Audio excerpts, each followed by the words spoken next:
Good morning guys. Ito po yung yung tikoy or di kaya yung Chinese New Year's pudding. Yes, malayo pa ang Chinese New Year. Sa February pa. Pero may tikoy ng hangin.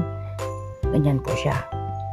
Marami po siyang meron siyang, ito po kasing ganyan is with coconut. Yan, ganyan siya. Itlog, tapos chopping board, tapos kung sino yun ang kailangan natin. Yan, hiwa tayo. Medyo matigas kasi yan eh. Pero hindi pa nakalagay yan sa refrigerator.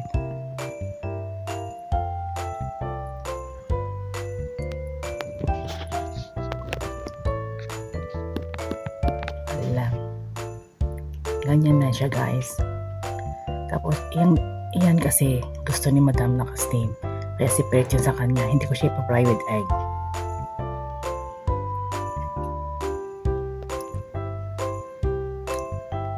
Yan, nilagay egg. Tapos, idip natin yung egg. Ganyan, kaya Madam, steam natin yan. Tapos, yung para naman sa mag-ama, ganyan. Paliliguan natin ng itlog. Tapos maglagay tayo mantika.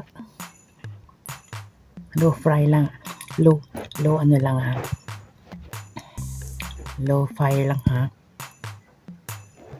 Para hindi madaling masunog. Yan siya. Yan na po. Madali lang siya maluto. Kasi kailangan ng egg. Yung i-coat sa sa tikoy para hindi siya itikit sa kawali. Ganyan na po.